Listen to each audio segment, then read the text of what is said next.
Minsan pa, palakpakan natin ang ating Panginoon. Praise God.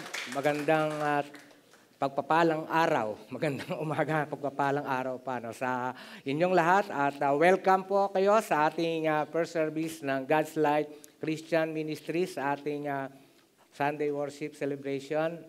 Ang Diyos ay tunay na dakila. Ang Diyos ay palagi nating kasama sa anumang panahon, anumang sitwasyon ng ating buhay. Huwag niyong isipin na kapag malungkot kayo, may problema kayo, ay Diyos ay hindi niyo nakasama. Hindi totoo yun. Yung damdamin natin, yung puso natin ay mandaraya, sangayon sa Jeremiah chapter 17 verse 5. Kaya huwag daanin sa damdamin lamang yung buhay natin, yung buhay pananampalataya. Ito ay sasailalim natin at ang batayan ng ating pananampalataya ay ang Word of God at ang salita ng Diyos. Sabihin mo sa iyong katabi, ang salita ng Diyos. Kaya mahalaga po na saan man tayo naroon, anuman ang ating ginagawa, anuman ang ating pinagkakaabalahan, saan mang lugar at anumang sandali ng buhay natin. Ang salita ng Diyos pa rin ang siyang nangingibabaw sa atin. Amen po ba yan, mga kapatid? Nagkakaintindihan po tayo. Kaya nga tayo tinawag na mga follower ni Christ, Christian, mga born-again Christians. Kasi ang salita ng Diyos, dito tayo nagpapasailalim ng ating mga ginagawa at sa ating mga pagpapasya. Now, sa susunod, ito pong ating topic ngayon, itong ating series, ay magsisimula po tayo sa Decision Making 101. Tapos na tayo doon sa ating series na The Attribute of God. So, sino ang excited sa ating bagong series ngayon? Taas ang kamay. Amen. Dapat excited po kayo. Hindi po nyo ito mababasa sa pocketbook. Hindi nyo madidinig ito mapapanood sa Netflix. Hindi nyo rin ito basta-basta malalaman saan mga babasahin. Kasi ang salita ng Diyos ay kinasihan ng banal na Espiritu. Kaya may impact ito, may kapangyarihan ito pagka tinanggap natin ito ng buong buo. Amen po ba mga kapatid? Minsan papalakpakan natin ng malakas ang ating Panginoon. Decision Making 101, ang ating pagbabatayan ay sa Romans chapter 5, verses 12 to 14 at 18 to 19. Sundan po ninyo sa screen at akin pong babasahin. Ang kasalanan ay pumasok sa sanlibutan sa pamamagitan ng isang tao at ang kamatayan ay pumasok sa pamamagitan ng kasalanan. Yung sinabing pamagitan ng isang tao, si Adan yon. Dahil dito, lumaganap ang kamatayan sa lahat ng tao sapagkat ang lahat ay nagkasala. Nasa sanlibutan na ang kasalanan bago ibigay ang kautusan, ngunit kung walang kautusan, ang kasalanan ay hindi itinuturing na kasalanan. Gayunman, naghari pa rin ang kamatayan mula kay Adan hanggang kay Moises, pati sa mga taong hindi nakasala tulad ng pagsuway ni Adan sa utos ng Diyos. Verse 18, at kung paanong ang pagsuway ng isang tao ay nagdulot ng kaparusahan sa lahat dahil sa pagkakasala ni Adan. Ibig sabihin, ang matuwid na ginawa rin ng isang tao sa ginawa ni Jesus ay nagdudulot ng pagkawalang sala at buhay sa lahat. So, isang tao, si Adan, nagdulot ng kasalanan. Si Jesus, Diyos na nagkatawang tao, naligtas tayo, napawalang sala ang ating kasalanan. So, verse 19, sapagkat kung naging makasalanan ng marami dahil sa pagsuway ng isang tao, marami rin ang mapapawalang sala dahil sa pagsunod ng isang tao. Ang Diyos nawa ang magpala ng kanyang salita na atin ngayong pagbubulay-bulayan. Tayong lahat ay yumuko at manalangin. Panginoon, maraming salamat sa iyong kadakilaan sa aming buhay. Kinikilala po namin na kung wala ka sa aming buhay, wala ang iyong salita, kami ay mapapahamak na lahat. Kaya dahil dito, pinupuri ka po namin at patuloy na sinasamba at pagkaisahin mo po kami sa isang espiritu at ikaw ang magpahid ng langis kapangyarihan sa iyong salitang ito na aming maririnig upang sa gayon, Panginoon Diyos, ay tumatak sa aming isipan, dumaan sa aming puso at nanggabi namin ito ng buong buo at maipamuhay namin upang sa aming mga gagawin, sa aming mga pagpapasya, ikaw, Panginoon, ang siyang aming isinasangalang-alang at ikaw ang aming sinusunod na nais mo po kami ay iyong pagpalain. Panginoon Diyos, sa iyo po namin pinagkakatagubilin ang aming pakikinig at mga sandaling ilalagi namin sa gusaling ito, Panginoon Diyos. Pagpalain mo po kaming lahat at tugunin ang aming mga iba't ibang mga panalangin. At muli, sa iyo po namin binabalik ang lahat ng papuri, pasasalamat at pagluwalhati sa ngalan ni Jesus. Tayo magsabi ng Amen at Amen. Decision Making 101. Yan po ang ating series. At ang decision making refers to making choices among alternative courses of action, which may also include inaction. Sino sa inyo ang may mga nagawa ng maling desisyon sa buhay? So, lahat.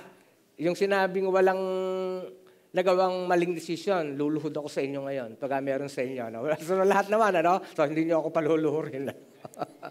So, isa sa pinakamahirap gawin sa buhay ay ang magdesisyon. Sapagkat ayaw nating magkamali. Of course, maging sa non-Christian at maging sa mga Kristiyano na. Yung iba, para lamang hindi magkamali, hindi na nga nagdidesisyon. Ngunit hindi pwede na hindi tayo gagawa ng desisyon sa buhay. Otherwise, ang ibang tao ang magdidesisyon para sa iyo. Kaya ang sabi ni Tony Robbins, it is in your moments of decision that your destiny is shaped. Alam niyo po ba na may phobia na tinatawag na decidophobia? Isa itong behavioral disorder. Ito ay ang hindi maipaliwanag na takot ng isang tao na gumawa ng desisyon. Ang mga may ganitong phobia ay nagkakaroon ng panic attack kapag iniisip nilang may desisyon silang kailangan gawin. Bumibilis ang tibok ng puso, tumataas ang presyon, pinagpapawisan at minsan ay nanginginig. Para makaiwas dito, inilalagay siya sa isang sitwasyon na hindi siya gagawa ng pagpapasya. Kaya payo ko doon sa mga single ladies, yung mga wala pang asawa, bago kayo mag-asawa, siguraduhin ninyo na walang ganitong behavioral disorder ang manliligaw niyo. Kaya kung may nanliligaw sa inyo, dapat kinikilatis din ninyong mabuti. Amen po ba, mga kapatid? So ang tanong, may paraan pa upang masiguro natin ang ating mga desisyon ay mabuti at tama? May paraan ba para maging tama lahat ng ating mga desisyon? Ang sagot po ay ito. Kung uunawain natin ang katotohanan ito, itong dalawang bagay na ito. Una, na mahal ka ng Diyos at siya ay kumakalinga sa iyo. So sa iyong pagdesisyon, dapat alam mo na mahal ka ng Diyos at siya ay kumakalinga sa iyo. Na ang lahat ng nais niya ay pawang sa ikabubuti mo. Dapat, yun ang ating mindset. Nakaka-register yan sa isip natin na lahat ng ginagawa ng Diyos ay para sa ikabubuti natin. Amen po ba yan, mga kapatid? Naniniwala ba kayo? Amen. So, ikalawa, na ang nais ng Diyos ay unahin mo siya sa lahat ng bagay sa iyong buhay. Sapagkat sa sandaling gawin mo ito, makakasumpong ka sa Kanya ng karunungan, kaalaman at pagkaunawa. Kapag sa dalawang bagay na ito, ang framework ng decision making mo, maiiwasan mo ang mga bad decisions. Sa kabilang banda, magiging panatag ka sa iyong mga pagpapasyang ginagawa. Kaya sabi ni Roy E. Disney, when your values are clear to you, making decisions become easier. Ulitin natin, when your values are clear to you, making decision becomes easier. Sa ating mensahe ngayong araw, mga kapatid, hanguin natin mula sa passage na ating binasa ang 4 na pamantayan ng tamang pagpapasya.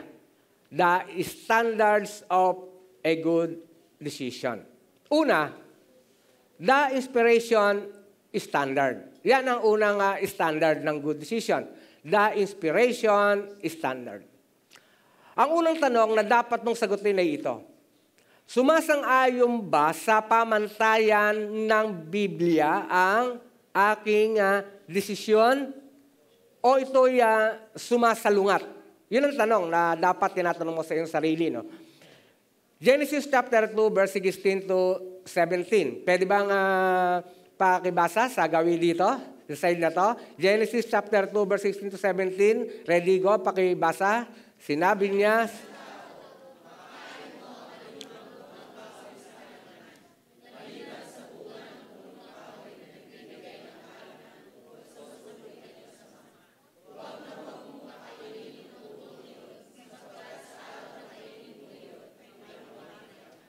dito naman po sa size na ito, Genesis chapter 3, verse 1. Ready, go.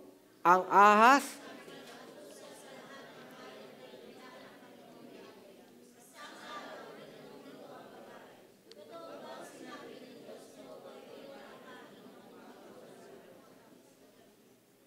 Okay. Kung babalikan po natin sa pasimula, ipinagkaloob ng Diyos kay Adan ang karapatan upang maging spiritual leader sa buong history ng mundo.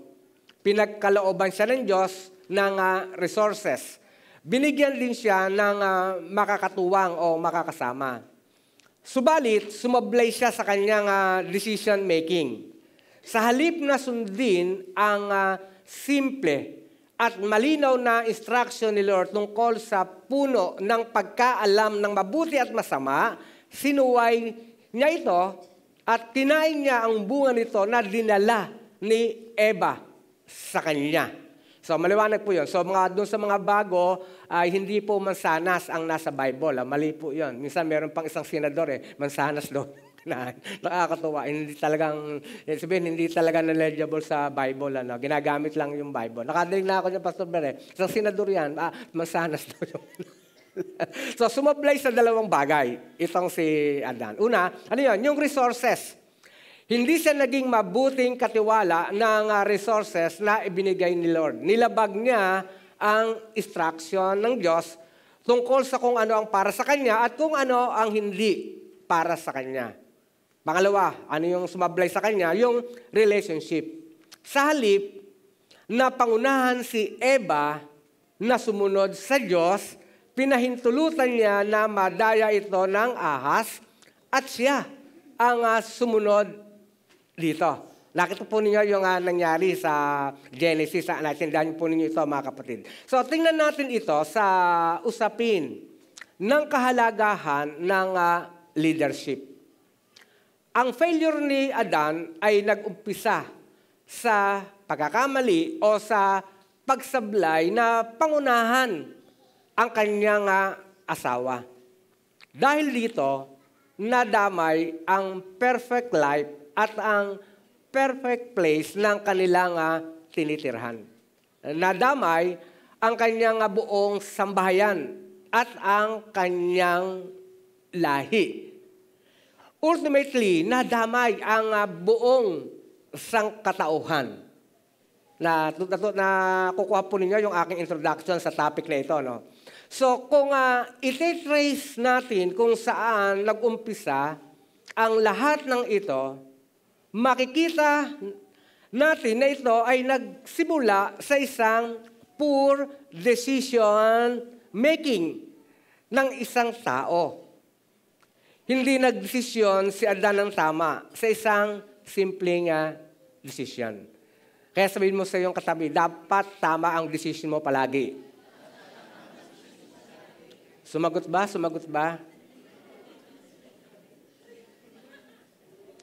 At siyempre, at nang i-confront sila ng Diyos, itong sina Eva at Adan, ano nangyari? Nagturuan na sila. At walang gustong umako ng pagkakamali. Di ba kadalasan gano'n, no? So, kapag merong pagkakamali, yung isang tao ayaw niyang tanggapin na nagkamali siya, ituturo yung iba. Kaya ang lesson ay hindi ba kayo nakaka-relate sa ganitong mga pangyayari?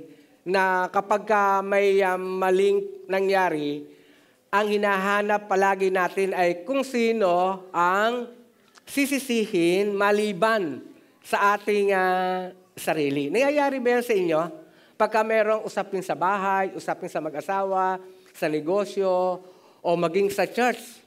Di ba? May mga sinisisi kayo. O sinisisi niyo ba yung talaga yung sarili ninyo?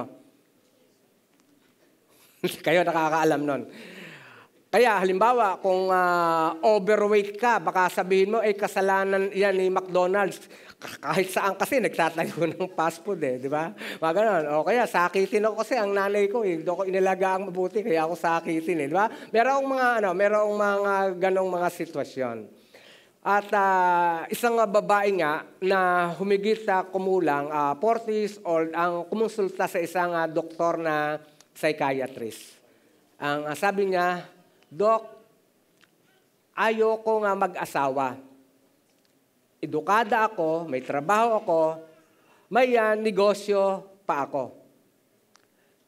Kaya kong buhayin ang sarili ko. Hindi ko kailangan ng lalaki sa buhay ko. Pero maraming nagpapayo sa akin na mag-asawa daw ako. Ano po ang may papayo ninyo, Dok? Sabi nung psychiatrist na doktor, naniniwala ako sa iyo, anak, na kayang-kaya mo ang buhay mo. Ngunit, nakakatiya ka ba na ang lahat ng mga desisyon mo sa buhay ay tama? Sagot ng babae, hindi po. Sabi nung psychiatrist, ngayon, paano kung makagawa ka ng desisyon na mali? Sino ang sisisihin mo? Sarili mo ba? Ang sagot ng babae, hindi po. Hindi ko sisisihin ang aking sarili. Kaya ang sabi ng psychiatrist, kung gayon, kailangan mo ng asawa. Para meron siyang masisi. Kasi kung hindi siya mag-aasawa, wala siyang masisisi. Di ba? So wala sa atin ang nais magkamali sa ating mga desisyon. At lalong ayaw nating masisi dahil sa isang pagkakamali. Kaya ang tanong, sa mga pagdesisyon mo ba, pagdesisyon natin, may puwang ba ang salita ng Diyos? Yun ang mahalagang tanong. Biblical ba ang mga desisyon mo? Matthew chapter 7, verse 24, verse 26. So, pwedeng basahin natin ito dito uli sa side na ito, mga kapatid. Matthew 7, verse 24, verse 26. Ready, go. Kaya't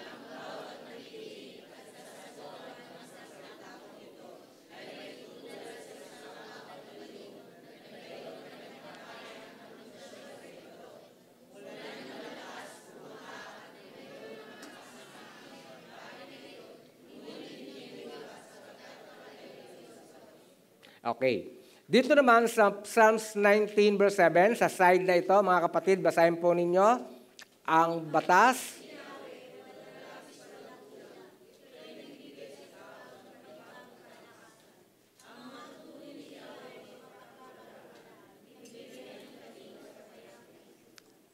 Tayong lahat po sa 2 Timothy chapter 3 verse 16 to 17, ang lahat ng kasulatan ay kinasihan ng Diyos at kapaki-pakinabang sa pagtuturo ng katotohanan, sa pagsaway sa kamalian, sa pagtutuwid sa likong gawain, at sa pagsasanay para sa matuwid na pamumuhay. 17, upang ang lingkod ng Diyos ay maging ganap at handa sa lahat ng mabubuting gawain.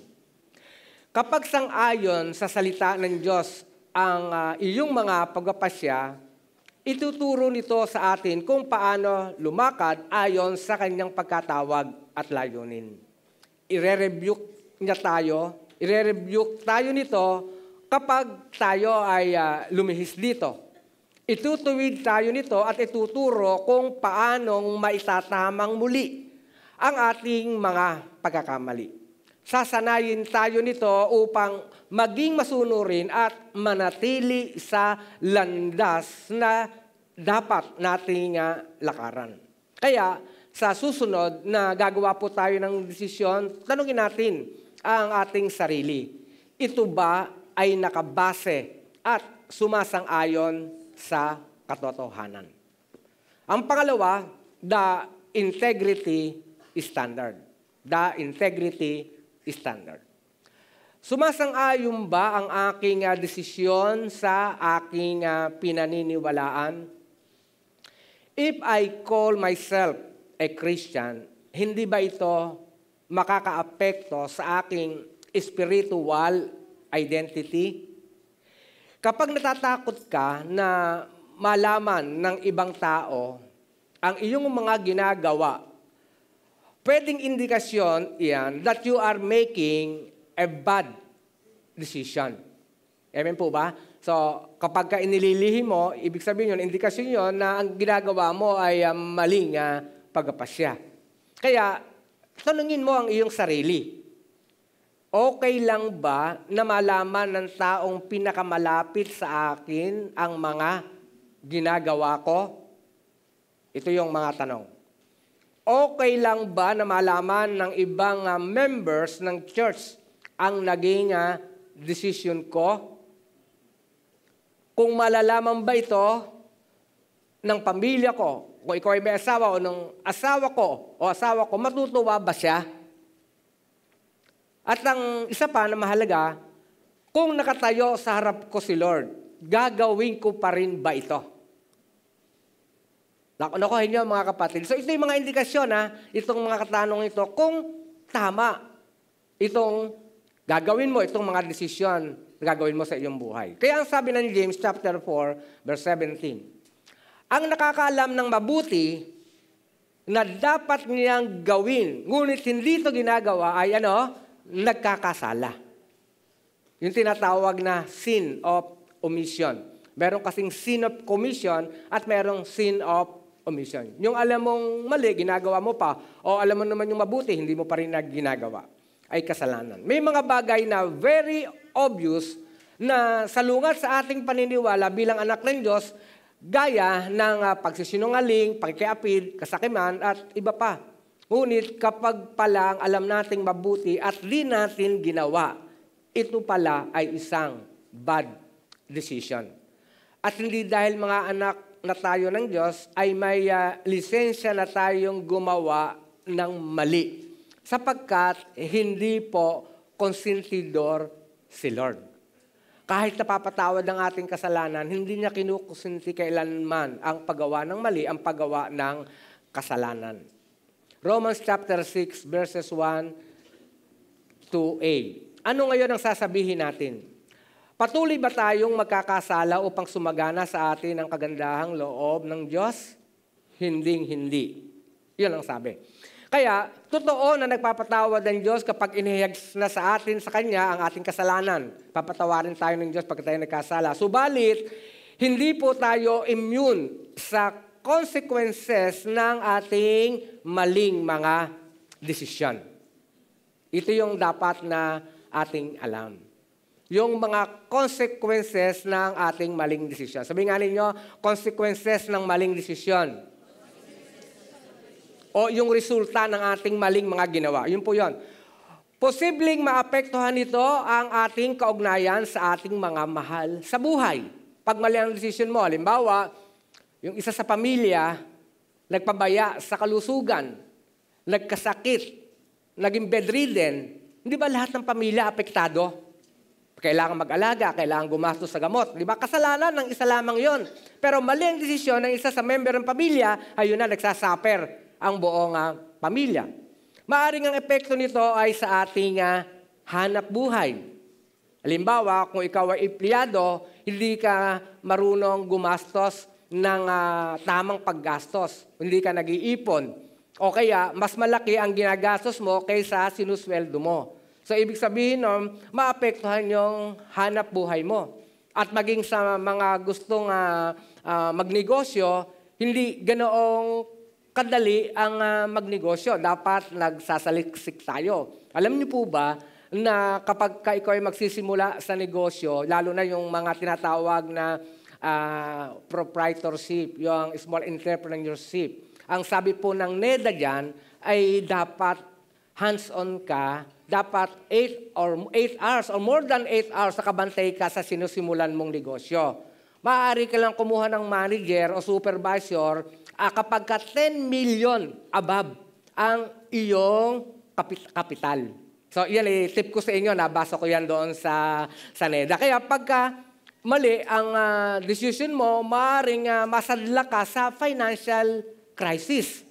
At pagkatapos ngayon, sisisihin mo. Maaaring ibang tao, baka sisihin mo pa ang Diyos. At pray naman ako, Panginoon, bakit ganito nangyari sa akin? So, hindi po ganoon lang yon. So, ano pa? Maaaring mawala ng tiwala ang ibang tao sa iyo. Halimbawa, ang pinangnegosyo mo ay inutang mo lang. 5-6 pa yan. Di ba? Ay nalugi.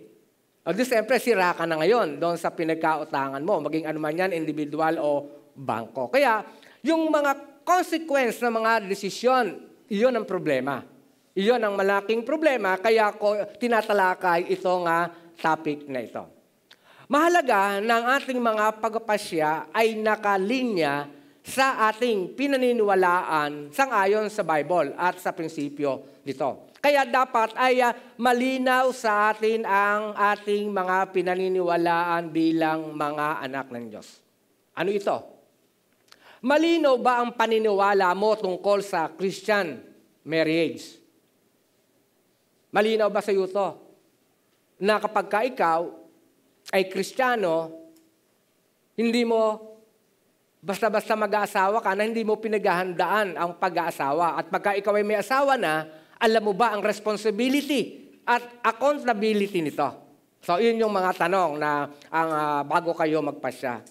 Malinaw ba sa iyo na walang ibang daan upang maligtas ang isang tao, kundi sa pamagitan lamang ni Jesus? Ito ay patungkol sa spiritual na aspeto ng ating buhay. Alam ba natin ang tayong tagapagligtas ay si Jesus lamang at wala ng iba? Malinaw ba rin sa iyo ang kahalagahan ng pagdalo sa mga pagtitipon sa church? Baka mamaya, nagkaroon lang ng pista, na miyesta ka na, nakalimutan mo na linggo, hindi ka na nagpunta sa church. Malinaw ba yan sa iyo? Malinaw ba sa iyo ang biblical stewardship? Alam mo ba kung ikaw ay Kristiyano, papumunta ka sa church, nag-worship ka, maghahandog ka. Malinaw dapat siya. Kung Kristiyano ka, pero kung sa tingin mo, hindi ka naman pala Christian, attender ka lang, wala akong sinabi doon. Kalimutan niyo yun. Kasi usapang pagdesisyon sa biblical at sa makadiyos sa paraan. Malinaw ba sa iyo ang ating fundamental truth, ang ating doctrine? Kasi pagka mag-share ka, ikaw mismo, hindi mo alam ang doktrina ng Bible at doktrina ng Assemblies of God, maliligaw yung sinesharean mo. Baka masabi mo, hindi, basta mabait ka lang, ligtas ka na. Ako. Bakit kailangang malinaw ang paninindigan natin sa ating pinaniniwalaan? Mga kapatid, hindi biro ang bad decisions. Hindi biro ang pagsalungat sa biblical na paniniwala. Hindi biro ang pakipagkompromiso sa kasalanan sapagkat tuso si Satanas. Hindi siya nagbibiro, kaya walang dahilan upang makipaglaro tayo sa kanya. Ang sabi nga po ng isang quotation, sin gets its power by persuading people to believe that they will be more happy if they follow it. The power of all temptation is the prospect that it will make a person happier. Ito pong dahilan, kaya kapag mahina ang integridad ng pagka-Kristiyano, nababaluktot ang pangangatwiran. Minsan sinasabi, alam kong mali ito. Pero, nagpapatawad naman si Lord eh. Di ba nakakadinig kayo ng ganoon? Totoo po nagpapatawad si Lord. Pero baka hindi mo magustuhan ang magiging bunga ng paglabag mo sa integridad mo bilang isang mananampalataya. Halimbawa, hindi biro ang consequence ng bad decision ni King David nang pagnasaan niya si Bathsheba. Kung nabasa ninyo yung istorya ni King David nang makagusto siya kay Bathsheba, grabe yung nangyari sa kanyang pamilya. Maging yung magkapatid, talaga grabe, mababasa ninyo, hinalay at alos yung anak, yung ama, nagpapatayan. Grabe po ang nangyari ng consequence ito. Hindi biro ang consequence ng bad decision ni Samson. Diba? Alam din niyo yun dahil sa isang babae. Diba? Hindi biro ang consequence ng bad decision ng mag-asawang Ananias at Sapphira. Dahil Sapphira, kaya sila namatay, si Sapphira. Hindi po ba? Lalong hindi biro ang consequence ng bad decision ni Judas. Alam na alam niyo siguro yan. Kaya, Galatians chapter 6, verse 8. Whoever sows to please their flesh, from the flesh will reap destruction. Whoever sows to please the Spirit, from the Spirit will reap eternal life. Kaya nga, what we reap, we sow. Kaya, sa susunod na gagawa ka ng desisyon, tanungin mo ang iyong sarili. Ito ba ay naka-align sa aking pinaniniwalaan? Pangatlo, the standard of impact. The standard of impact. Ano ang magiging epekto sa iba ng aking desisyon? Kapag hindi natin ipinanalangin at pinag-isipang mabuti ang ating mga decision makings, madalas ito ay self-serving than others serving. Self-centered rather than others-centered.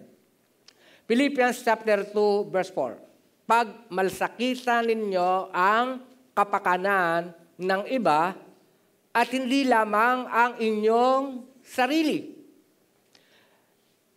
Pinag-isipan kayang mabuti ni Eva bago siya magpasyang maniwala sa ahas?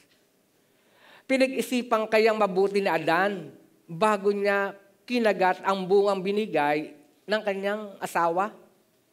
Kasi kung pinag-isipan nilang mabuti ang kamatayan na ibubugan nito sa kanila at sa lahing susunod sa kanila bilang consequence ng kanilang pagsuway, marahil hindi nila ginawa iyon.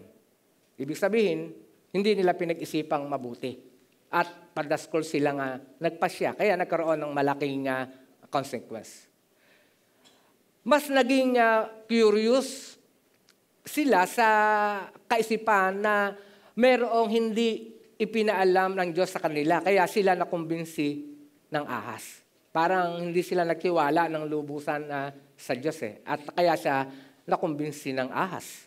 Ano ang lesson, mga kapatid? Ito yun. Ang susi sa miserableng buhay ay ang isipin ang sariling kapakanan at sariling pakinabang sa iyong mga pagdedesisyon. Pangalawa, ang susi sa tunay ng masayang buhay ay ang isipin ang kapakanan ng iba at hindi lamang ang sa sarili. Meaning, isipin palagi kung paano ka magiging pagpapala sa iba. Paano magiging kapakipakinabang sa iba ang ating mga pagpapasya? Ang buhay ng maraming tao ay napapaloob po sa mga sumusunod. Naranasan natin yung heartache, stress, yung iba pressures, at yung iba may mga tao nga na nagdududa na kung totoo nga may Diyos. May mga mananampalataya na iniisip kung nagmamalasakit pa ba ang Diyos sa kanila. Hindi nila makayanang harapin ang mga karanasan ng pain, sickness, rejection, insult, loneliness, and lack. Nagdulot ito ng malalim na sugat sa kanilang puso. At may mga tao na suicidal na at no more hope. Marahil ito ang dahilan kung bakit ang sinasabi ng marami ay ganito. Think first of yourself, your needs, your wants, and desires. Perhaps this is why more people are depressed and suicidal today. Yung kasi nga me first mentality na dumaya kina Eva at Adan ay ang pareho pa ring mentality na naghahari sa maraming taong ngayon. Alam ito ng Panginoong Hesus, kaya itinatag niya ang iglesia, kaya itinatag ang church. Sapagkat ang church ang tugon sa kanser ng sanlibutan. Taglay natin ang sagot sa lahat ng uri ng karamdamang umaalipin sa mga tao. At ano-ano ito? Ang mabuting balita na pinaniniwalaan natin ang isa sa sagot. Ang tagapagligtas na tinanggap natin, ang sagot pa rin. Ang bagong buhay na taglay natin, ang sagot pa rin. Kaya dapat ang impact ng ating bawat pagpapasya sa ibang tao ay laging may kinalaman sa mga sumusunod. Na ano-ano ito? Makilala nila si Jesus, mapalapit sila sa Diyos, maging bahagi sila ng pamilya ng Diyos, madaman nila ang pag-ibig ng Diyos, maging kawangi sila ni Lord at maglingkod sila sa Diyos. Huwag mangyari na dahil sa ating hindi maingat ng mga pagpapasya, ay maitaboy natin palayo ang tao sa Diyos sa halip na mailapit sila sa Kanya. Kaya dapat other-centered tayo palagi. Sa ating mga pagtitipon na katulad nito at sa iba pang mga pagtitipon sa loob ng simbahan ng iglesia, isipin natin palagi na may mga naghahanap sa Diyos. Kaya dapat seeker sensitive din po tayo. Sabi nga ninyo, seeker sensitive. Hindi lang palagi sarili natin ang iniisip natin. Romans chapter 14, verses 12 to 13. Kaya't bawat isa sa atin ay magbibigay sulit sa Diyos. Huwag na tayong humatol sa isa't isa. Huwag rin tayong maging dahilan ng pagkatisod o pagkakasala ng ating kapatid. Naghahanap po ang mga tao ng modelo ng totoong godliness. Kaya dapat, ang layunin natin palagi sa ating decision makings ay maging isang magandang halimbawa sa iba. Ang totoo nun, kahit konti lang ang alam mong talata sa Bible, pag magandang halimbawa ka, magandang testimony mo sa iba, maniniwala sila na merong totoong buhay na Diyos. Alam niyo po ba yan, mga kapatid? 1 Corinthians chapter 11, verse 1. Tularan ninyo ako gaya ng pagtulad ko kay Kristo.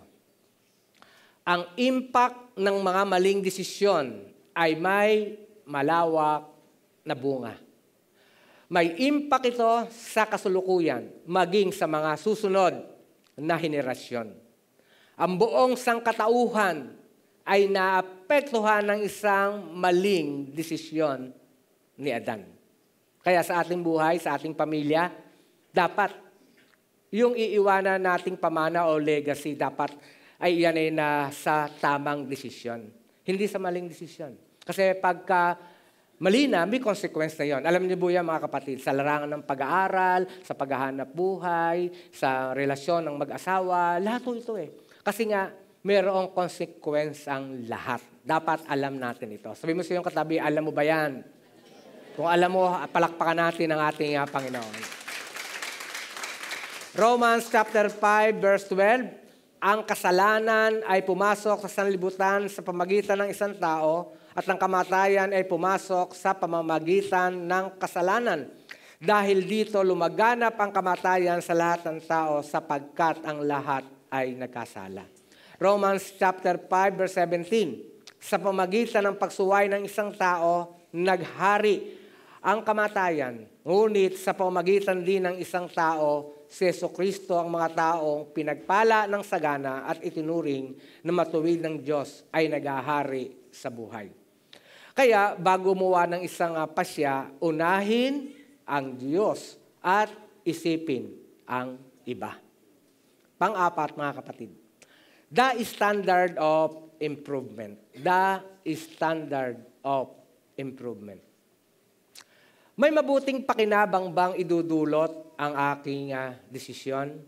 1 Corinthians chapter 10, verse 23. Meron namang nagsasabi, malaya akong gumawa ng anuman. Ngunit hindi lahat ng ito ay nakakabuti. Malaya akong gumawa ng anuman, ngunit hindi rin lahat ng ito'y makakatulong. Tungkol ito sa kung ano ang mabuti at kung ano ang mas higit na makakabuti. Di ba? Meron naman talagang sa tingin mo mabuti. Pero mabuti nga, minaapektuhan naman. Kaya merong mas higit na mas mabuti.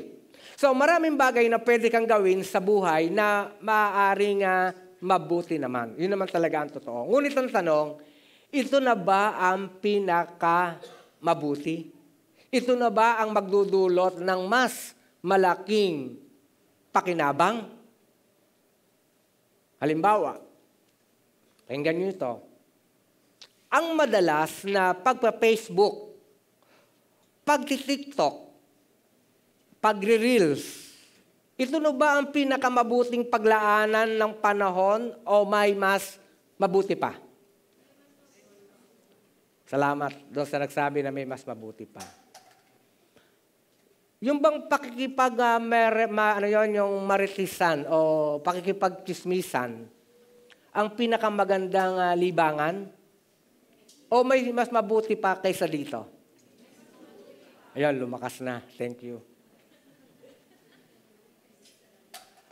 Ang paglalaro ba ng mga mobile games at pagne-Netflix, ang pinakamabisang pampalipas oras o may mas maganda pang paggagamitan ng oras ng mas kapaki-pakinabang? May maganda pa. Ang totoo, may pakinabang ang mga activities na nakaka-refresh, gaya ng exercise, fun activities, kumain, lumanghap ng sariwang hangin, makipag-chat sa mga kaibigan, at iba pa. Mabuti ang mga iyan. Subalit, alalahanin na hindi iyan ang main thing ng ating buhay. Hindi iyan ang pinaka-mabuti. Hindi iyan ang pinaka-best sa ating buhay. Ang dapat na focus natin ay ang kalooban ng Diyos, layunin ng Diyos, at ang plano ng Diyos. Ang goal ni Lord sa ating buhay ay maging kalarawan ng ating Panginoon. Romans chapter 8 verse 29, sapagkat sa mulat mula pa'y alam na ng Diyos kung sino ang magiging Kanya at ang mga ito'y pinili niya upang maging katulad ng Kanyang anak. At ang mandato natin ay humayo at gawing disipulo ni Jesus ang buong mundo. Matthew 28 verse 19 naman, ang sabi, kaya't humayo kayo, gawin ninyong alagad ko ang mga tao sa lahat ng mga bansa. Ang lahat ng may kinalaman dito, ang pinaka-kapaki-pakinabang ng paggamit ng ating buhay, oras, lakas, at resources.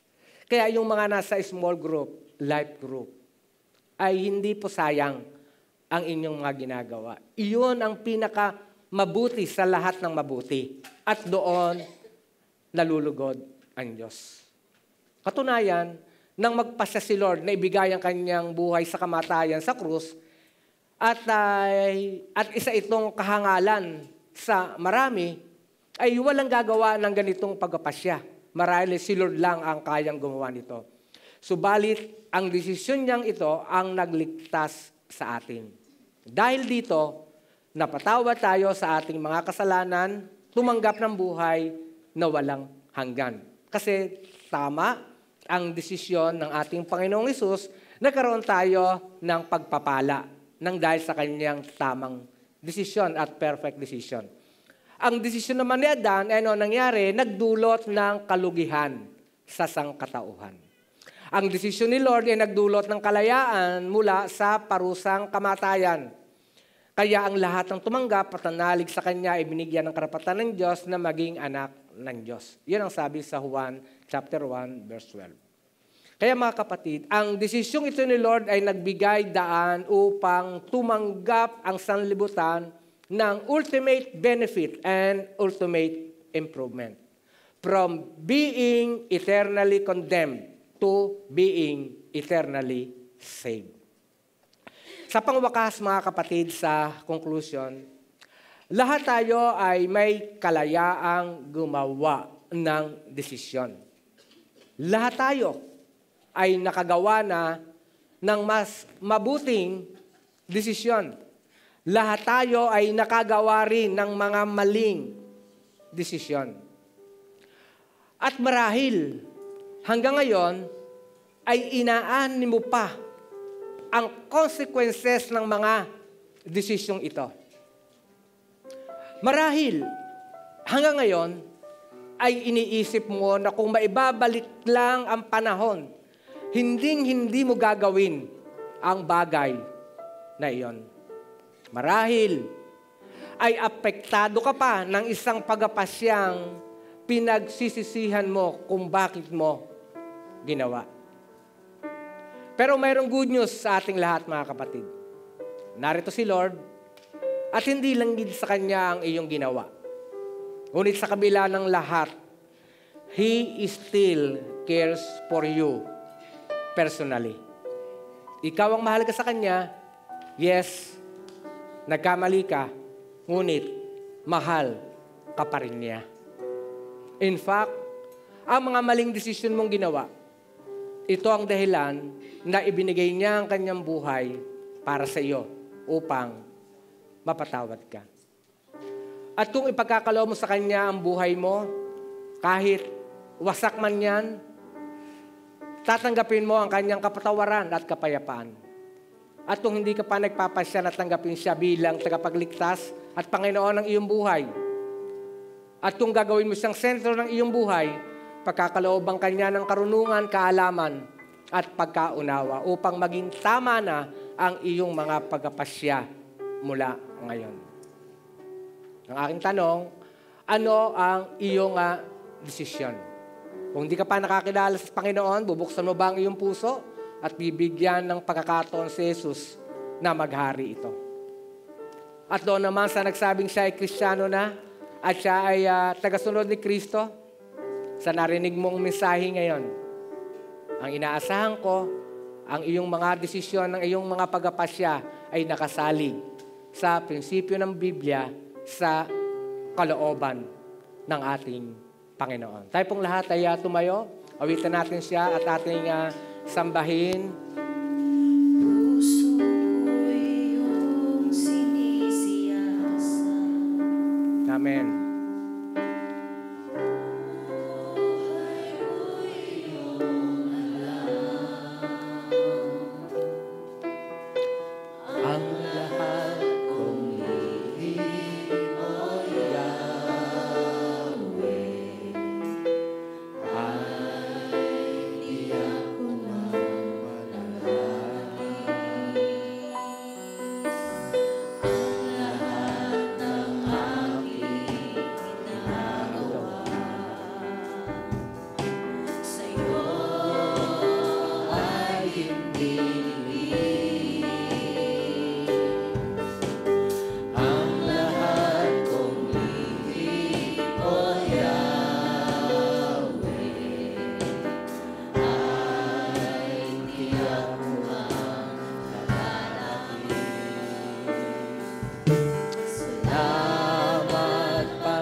Ang lahat ng bagay ay di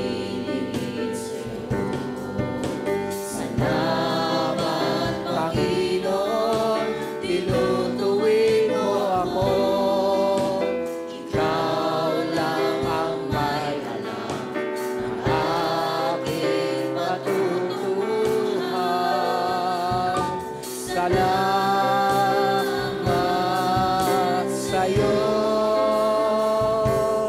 Panginoon. Lord, nagpapasalamat po kami sa katotohanan ng iyong salita.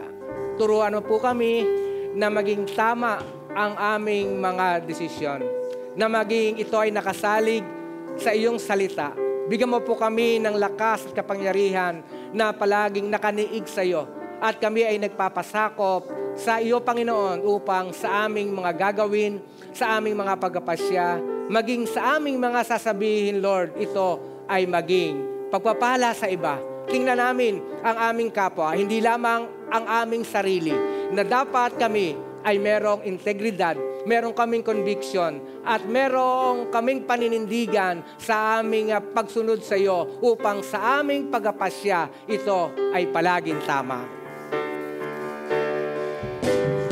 Salamat, Panginoon, kilala mo ako.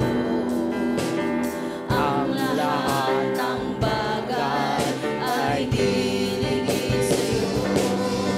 Salamat, Panginoon, tinutuwid mo ako. Ikaw lang ang may alam sa aking patutunguhan. Salamat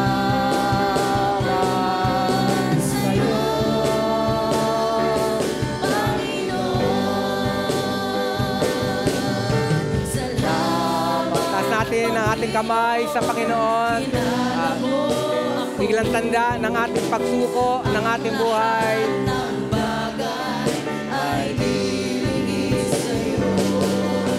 Salamat, Panginoon, tinutuwid mo ako. Ikaw lang ang may alam ng aking patutunguhan. Salamat sa'yo, Panginoon. Hallelujah, purihin ang ating Panginoon. To God be the glory. Hallelujah. Praise God. Hallelujah. Salamat sa iyo, Panginoon. Hallelujah. Tayo manalangin. Diyos ang dakila, marami pong salamat sa iyong salitang buhay. Salamat sa iyong presensya.